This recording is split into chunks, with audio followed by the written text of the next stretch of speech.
क्या नाम तुम्हारा? सर रश्मि।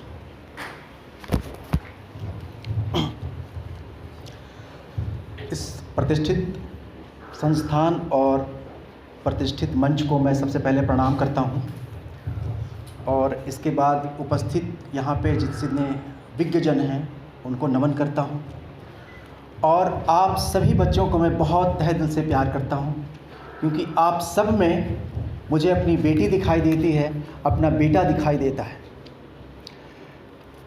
जब ये टॉपिक मुझे भेजा गया, इससे पहले मैं एक बिंदु पे बात करना चाहता हूँ कि यहाँ मैं जब भी आता हूँ आप लोगों की सकारात्मकता से बहुत प्रभावित होता हूँ। यहाँ की मिट्टी में कुछ खास है, यहाँ की मिट्टी पुकारती है और वो मेरे जहन में हमेशा ज़िंदा रहती है, मेरे जहन में। तो जब भी कोई प्रोग्राम यहाँ पर ऑर्गेनाइज़ होता है, मैम मुझे हमेशा इसकी सूचना देती हैं और मैं कोशिश करता हूँ कि मैं ज़रूर पहुँचूँ। इससे पहले अभी कुछ एक प्रोग्राम हुआ था, बहुत इम्पॉर्टेंट प्रोग्राम हुआ था। मैम बता रही थी कि उसमें इंटरनेशनल लेवल के बहुत सारे लोग आए हुए थे। मैंने बहुत मिस किया, मैं बहुत चाहते हुए भी नहीं आ पाया। और आज भी जब मैं सोच रहा था कि निकलूं तो मौसम का कुछ इशारा अलग लग रहा था। मैंने मैम को मैसेज किया कि यहाँ कुछ मौसम गड़बड़ हो रहा है। तो फिर भी चूँकि आपसे मिलने की उत्कंठा थी, बेचैनी थी, व्याकुलता थी, तो मैं अपने आप को रोक न सका और बाइक उठा के चल दिया। और रास्ते में जैसे ही चला साफ़ होता गया, मामला साफ़ होता गया और यहाँ तक आते हुए बहुत कोई दिक्कत नहीं हुई। बहुत ही रास्ता भी बहुत अच्छा बन गया आपका। तो जीवन भी जस्ट ऐसे ही है। जब हम शुरुआत करते हैं जीवन की 10+2 के बाद, तो जीवन में बहुत सारी प्रॉब्लम्स आती हैं। मैं जहाँ तक ये मुद्दे की बात है, तो जब इस मुद्दे पर मैं सोचना शुरू किया कि मुझे वहाँ पे कुछ कहना है, क्या कहूँगा, कैसे कहूँगा, तो मेरे जहन में 2-3 बातें आईं। कल ही मैंने कुछ नोट किया है, मैं आपके साथ शेयर करना चाहता हूँ कुछ पॉइंट्स को। यहाँ पे पहले सत्र में बहुत से विज्ञजनों ने अपनी बहुत सारी बातें कहीं, बहुत ही नोट करने वाली बातें थीं, उसको मानने वाली थी। जीवन में अगर आपको जुनून पैदा करना है तो उन सबको, जिन्होंने वो सारी बातें उन्होंने कही हैं, सबको नोट करना चाहिए था आपको। लेकिन मैं देख रहा था कि नोट नहीं कर रहे थे, शायद आप अपने दिमाग में नोट कर रहे हों। अनंत काल से जीवन का अस्तित्व कायम रहा है, सभी मानते हैं। और धरती पर सुना है मनुष्य पहले सैकड़ों वर्षों तक जीवित रहते थे, बावजूद इसके आज उनका अस्तित्व नहीं है, कहीं नहीं है। लेकिन उनका कृतित्व है, बड़ी बड़ी स्थापत्य कला का नमूना है।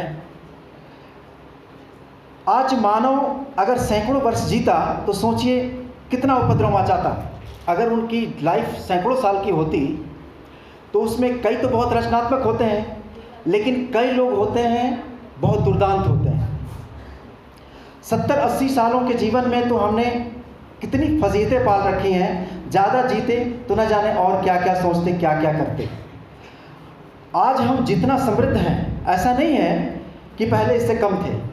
उस वक्त सिर्फ हम न थे, या हो सकता है कि हम किसी और रूप में रहे हों, हमारा स्वरूप कुछ और रहा हो। जीवन की बेहतर संभावना के साथ जुड़ी हर एक वस्तु को अगर आप बारीकी से अध्ययन करेंगे तो पता चलेगा कि आज से ज़्यादा अधिक समृद्धि सदियों पहले थी। तब शायद जीवन इतना तंग न हो रहा होगा। आज हम जो भी हैं, जिस रूप में भी हैं, उसकी जड़ें बड़ी गहरी जुड़ी हैं अतीत से। आज में हम जिंदा हैं तो आज के नज़रिए से देखने का प्रयास करते हैं तो लगता है कि पूरी दुनिया सिर्फ एक इलेक्ट्रॉनिक गैजेट में सिमटी हुई है, मोबाइल में। हमारी एक ही मुट्ठी में बंद है आज सारी दुनिया की सारी जानकारियां। हमने इससे बेहतर कुछ देखा नहीं, इसलिए इससे बेहतर कुछ लगता नहीं है। फर्क सिर्फ ये है कि पहले हम जीवन को जीते थे, आज जीवन को समझने के लिए भी हमें मोबाइल के सहारे की जरूरत पड़ रही है। पहले प्रकृति की गोद में पलकर जीवन जवान हुआ करता था, आज सेल्फी के साथ जीवन को जोड़ दिया हमने। ठीक है, जीवन को यूं ही जी लिया हमने, जी रहे हैं, आज हम भूल बैठे हैं कि हमारे अंदर एक न दिखने वाला भी चिप लगा हुआ है। देखिए, थोड़ा सा मैं इसको मोड़ने का प्रयास कर रहा हूँ। जैसा मैंने समझा है इस टॉपिक को, खुद से रिलेट करके आपको कुछ कहने का प्रयास कर रहा हूँ, अगर आपको समझ में आए तो। वो परमात्मा के द्वारा बनाए सूचना तंत्र का एक न दिखने वाला चिप है हमारे अंदर। कितना एडवांस है ये, और कोई बैठा है इसे कंट्रोल कर रहा है। उस ना दिखने वाली चिप में कितनी शक्ति है, कितना सामर्थ्य है, ये आप सोचिए। ये सारी चीज़ें जो हम देख रहे हैं कायनात में, जो आप सामने देख रहे हैं, ये सारा कुछ उसी चिप का परिणाम है। ये सारी चीज़ें जो हम देख रहे हैं, ये सब उस ना दिखने वाली चिप का ही तो कमाल है। इस शक्ति को हर क्षण महसूस करते हैं। इतिहास गवाह है, मनुष्य ने कितने बड़े बड़े काम किए हैं मनुष्यता को और बेहतर बनाने के लिए। भौतिकता के हर क्षेत्र में जो भी प्रगति हुई है, वो सब इसी अदृश्य संचार शक्ति का ही तो परिणाम है। आप इसको रिलेट करिएगा। ये सब कुछ अटपटा सा आपको इसलिए लग रहा होगा कि हमारी आत्मिक चेतना से हमारा नाता टूट रहा है। ये बहुत कुछ ऐसा ही है कि मोबाइल में आपका लाइफ टाइम का नेट डला हुआ हो और आप सिर्फ बात करने के लिए उसको यूज़ कर रहे हैं। हमें देखना होगा कि जिन्होंने इसका प्रयोग किया है, किस रूप में किया है, उनके जीवन को ज़रा देखिए। उनके जीवन को देखेंगे तो ज़्यादा समझ में आएगा। महर्षि अरविंद कहते हैं कि अपने आश्रम में जब वो शांत बैठते थे तो पूरी कायनात वहाँ की शांत हो जाती थी। ये उनके आत्मिक चेतना का परिणाम था, और वही जो अंदर में चिप लगा हुआ है उसी का परिणाम था। महर्षि रमन, आचार्य रजनीश, सुभाष चंद्र बोस, भगत सिंह, उनके जीवन में कितनी चुनौतियां थीं, लेकिन वो अपने आत्मिक चेतना को इतना जागृत किया हुआ था, अपने उस न दिखने वाली चिप को इतना जागृत करके रखा हुआ था कि विपरीत परिस्थितियों के बावजूद भी उन्होंने वो किया जो आम आदमी नहीं कर पाता। राजगुरु चंद्रशेखर आजाद, जितने भी नायक हुए हमारे, उन्होंने अपने आत्मांश रूपी चिप का पूरा इस्तेमाल किया समाज के हित में, देश हित में। उन्होंने खुद को समझा, जाना, ईश्वर प्रदत्त इस शक्ति को पहचाना और ये माना कि इतनी बड़ी शक्ति का उपयोग सिर्फ और सिर्फ अपने लिए क्यों करूं, सिर्फ अपने परिवार के लिए क्यों करूं, देश के लिए क्यों न करूं, समाज के लिए क्यों न करूं। ईश्वर प्रदत्त लाइफ टाइम पैक का पूरा इस्तेमाल किया उन्होंने। अब इसको अब से रिलेट करिए। हम आज वाले मोबाइल पर का भी उपयोग ठीक उसी तरह से कर रहे हैं, सिर्फ खुद के लिए, लोगों के लिए नहीं कर रहे हैं। वो सारी जानकारियां जिससे जीवन धन्य हो जाए वो नहीं देखते। हम देखते हैं शाहरुख खान को, हम देखते हैं सलमान खान को, हम देखते हैं अजय देवगन को, जो कर क्या रहे हैं, जिनकी आत्मिक चेतना खुद ही मरी हुई है। ये मरे हुए लोग हैं। कैसे? अगर मरे हुए ना होते वो, उनकी आत्मिक चेतना नहीं मरी हुई होती, तो वो जुआ केसरी बोलकर हमारे युवाओं को मौत के मुंह में ढकेलने का काम नहीं करते। वो जानते हैं कि ये जो जुआ केसरी हम बोल रहे हैं, ये कौन लोग खाएगा इसको? कौन खाएगा? आप खाएंगे, हमारे बच्चे खाएंगे, और वो मरेंगे। लेकिन इसके बदले उनको करोड़ों रुपए दिए जा रहे हैं, और हमारी ये समझ है इतनी छोटी कि हम उनको समाज के नायक मान रहे हैं। ये बहुत गलत है। हम मरे हुए लोगों को देखकर खुद को और मारे जा रहे हैं, जिन्होंने अपना जीवन खपा दिया देश को समृद्ध बनाने में। हम कितनी बार उनको सर्च करते हैं। सच दिल पे हाथ रखकर सोचिए, जीवन को जीवंत बनाने में जिन्होंने अपनी ज़िंदगी कुर्बान कर दी, उनको हम कितना सर्च करते हैं। हम कितनी बार इस बात की जानकारी मांगते हैं गूगल से कि हमारे बीमार पड़ोसी की परेशानी हल हो जाए किसी तरह, क्या बीमारी है उसको, कैसे वो हो जाए। ये बेचैनी हमारे अंदर कहाँ है? हम कितनी बार ये सर्च करते हैं कि हमारे गांव में रोजगार का एक सस्टेनेबल मॉडल खड़ा हो जाए। ये सर्च करते हैं? कभी नहीं करते। ऐसा नहीं करते क्योंकि हमारी आत्मिक चेतना मरी हुई है, कटी हुई है हमारी आत्मिक चेतना। आज हम मोबाइल का सही इस्तेमाल नहीं कर पा रहे हैं। अच्छी जानकारियों के साथ हम बढ़ेंगे तो जीवन हमारा जीवंत बनेगा, इसमें कोई संदेह नहीं है। इसी निमित्त अब ये देखिए, दो तरह के लोग होते हैं। एक होते हैं आत्म केंद्रित चेतना के लोग, जिनको मतलब है खुद से, अपनी ज़िंदगी से, अपने परिवार से, दैट्स ऑल। ये उच्च शिक्षा में सूचना का जो प्रयोग हम देख रहे हैं, पढ़ रहे हैं थ्योरेटिकली, इसको अपने से रिलेट करिए। रिलेट करके उस आत्मिक चेतना के बारे में सोचिए। आत्म केंद्रित चेतना और आत्मिक चेतना, हमें आत्मिक चेतना की ज़रूरत है। अगर आपकी आत्मिक चेतना वास्तविक में रूप में जागृत हो जाएगी तो आपको डर नहीं लगेगा, आप बेरोजगारी के आलम में घिरा हुआ महसूस नहीं करेंगे, आपके अंदर वो सकारात्मक ऊर्जा प्रवाहित होने लगेगी जिसकी वजह से ज़िंदगी जुनून बन जाता है। अभी यहाँ पर जितने 3 प्रोग्राम मैंने बहुत ध्यान से देखे और उसमें रश्मि ने जो प्रोग्राम अभी प्रस्तुत किया था, ये बगैर आत्मिक चेतना के जागृत कोई ऐसा काम कर ही नहीं सकता। और इससे पहले जो 2 प्रोग्राम हुए थे उनमें भी मैंने जो सृजनात्मकता देखी, जो रचनात्मकता देखी, जो क्रिएटिविटी देखी, वो सिर्फ एक व्यक्ति का परिणाम नहीं होगा। एक प्रोग्राम को डिज़ाइन करने के लिए बहुत मशक्क़त करना पड़ता है, बहुत रचनात्मकता अपनी क्रिएट करनी पड़ती है, सोच को डेवलप करना होता है। और ये तभी होता है जब हमारा जो इंटरनल चिप है वो एक्टिवेट हो। समझ गए? ये बहुत ज़रूरी है, क्योंकि आईएएस बन जाना इस बात की गारंटी बिल्कुल नहीं है कि उनकी आत्मिक चेतना जागृत हो गई है। आज आप देख रहे होंगे प्रोफेसर बन जाना इस बात की गारंटी बिल्कुल नहीं है कि आपकी आत्मिक चेतना जागृत हो गई है। अगर आपकी आत्मिक चेतना जागृत हो गई होगी तो आपके अंदर संवेदनशीलता की वो प्राजलता बढ़ेगी, जिससे आप एक दूसरे के दर्द को देख करके द्रवित हो जाएंगे और आप कुछ करने को उद्वेलित हो जाएंगे, व्यग्र हो जाएंगे, व्याकुल हो जाएंगे। अभी मैं पिछले कुछ सालों से सुसाइड प्रिवेंशन पर काम कर रहा हूँ। सुसाइड का क्यों आदमी अटेम्प्ट करता है? इसलिए करता है कि उसकी आत्मिक चेतना ना जागृत नहीं हुई। आज किसी भी इंस्टीट्यूशन के ये बस की बात नहीं है कि आपको ज़िंदगी से लड़ने का जुनून पैदा कर दे या तरकीब बता दे ऐसा कि जीवन से आप हारो ना। ये बहुत ज़रूरी है आज के टाइम में।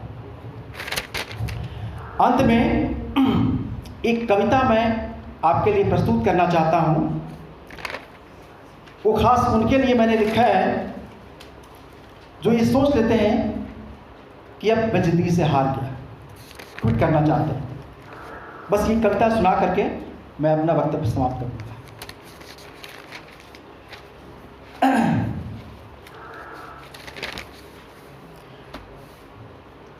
मैं तुम्हें नहीं रोकता, मैं तुम्हें नहीं रोकता, तुम्हारे ना होने से, सुनिएगा ध्यान से, एक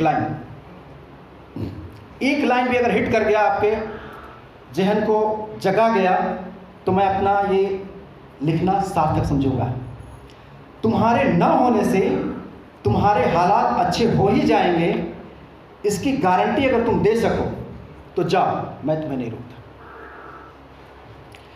तुम्हारे ना होने से तुम्हारे पिता की लाठी कोई बाहर वाला बन ही जाएगा, अगर हो जाए तुम्हें ये भरोसा तो जाओ, मैं तुम्हें नहीं रोकता।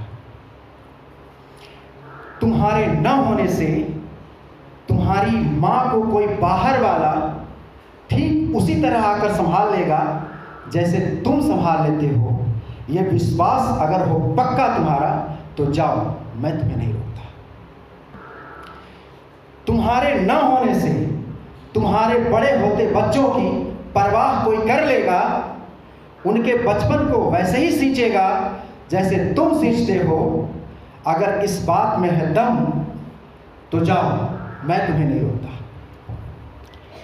और तुम्हारे ना होने से तुम्हारी पत्नी कभी छली नहीं जाएगी, सुरक्षित रहेगा उसका वजूद हमेशा।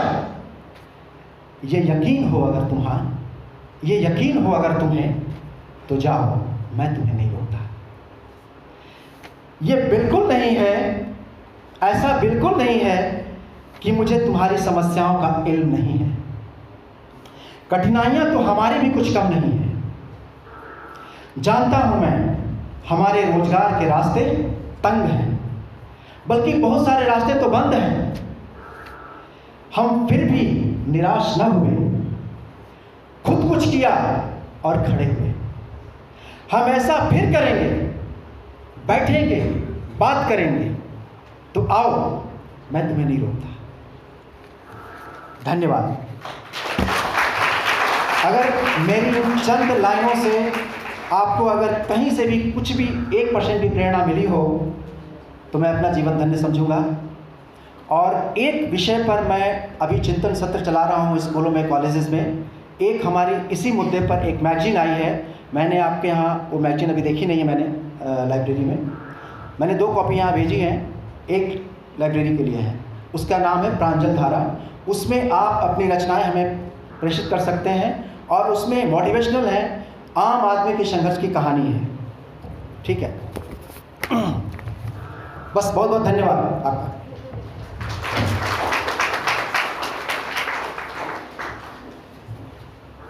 बहुत बहुत धन्यवाद सर आपका।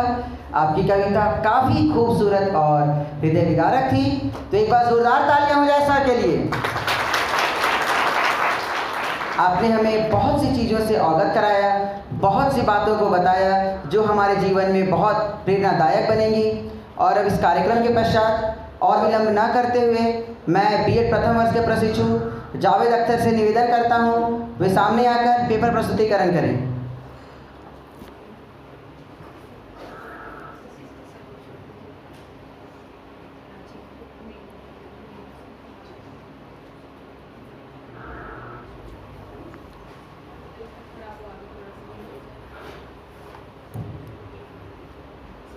और इसके पश्चात सुनीता मैम रिसर्च स्कॉलर तैयार रहेंगी। धन्यवाद सभी को।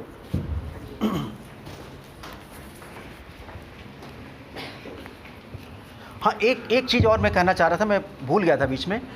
एक सत्र हम चला रहे हैं 4 चुनौतियां जीवन की।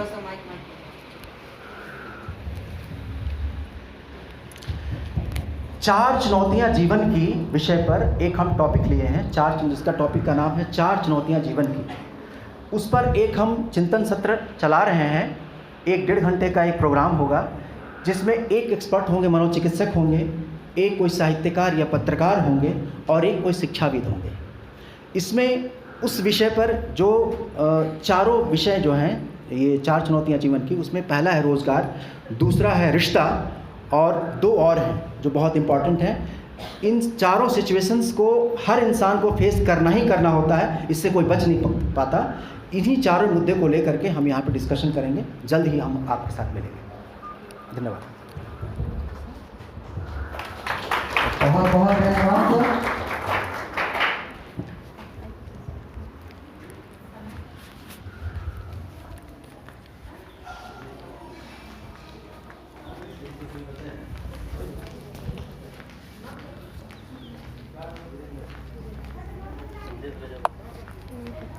चले सर।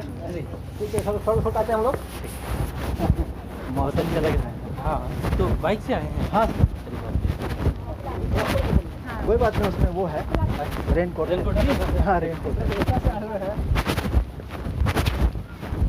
ठीक है सर, आते रहिए। बिल्कुल बिल्कुल बिल्कुल सर, रहिएगा। बिल्कुल सर।